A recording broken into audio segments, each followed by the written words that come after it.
I like game concepts that dare to bridge the gap between polar opposites in nerd culture. It's a good way to bring both sides to the table, like ninjas vs. pirates or Mario vs. Sonic. It certainly leaves more than enough room for creativity. Back in the Disney, Electronic Arts was doing two things right: action and sports games. It's the way they built their foundation that eventually grew into one of the tallest trees in the video game forest. But when you think of EA, the action RPG theme is probably not the first thing that comes to mind, unless you've had the opportunity to play TECHNOCLASH, developed by Blue Sky Software, the now defunct game maker probably most famous for the Vector Man series, but also made games as far back as the Atari 7800.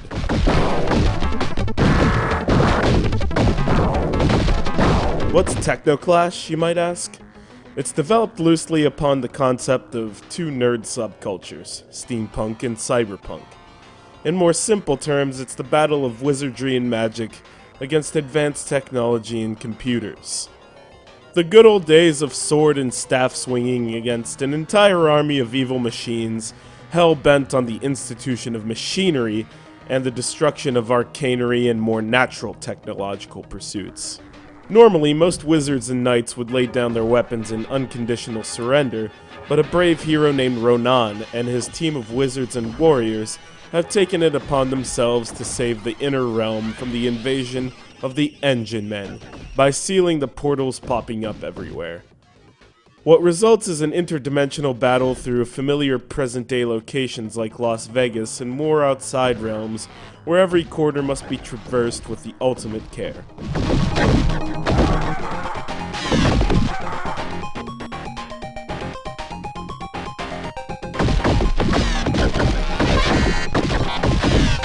TECHNOCLASH is in essence an action RPG, and a damn difficult one at that. Dodge and shoot is the name of the game as you come into contact with the various monstrosities in your way. The spell layout is what you should start getting used to first. Each has a name represented by a letter, and each of them are limited except the basic bullet spell. Healing, invincibility, and levitation spells are especially limited, but damn near necessary to pass through each level if you don't intend on being diligent.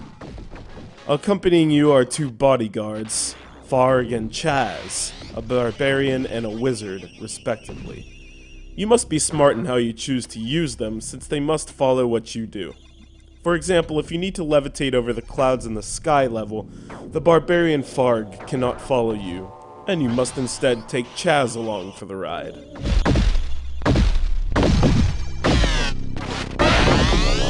TECHNOCLASH is beautifully designed and stands tall in the pantheon of early 90s EA titles.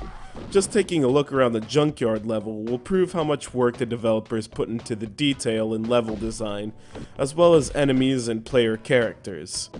In it, you must find the pass cards that will shut the gates of the inner realm off to the cybernetic bastards that are trying to poke through. Although it may be one of the more lesser-known titles as compared to the illustrious collection of EA's premier 16-bit masterpieces, TECHNOCLASH is simply not to be missed if you're looking out for a good challenge. I love the literary concept behind the plot that is man versus machine, and it makes you feel like you're truly up against the wall as you stick to the old ways of magic and human courage, as opposed to the artificially threatening Engine Man scourge.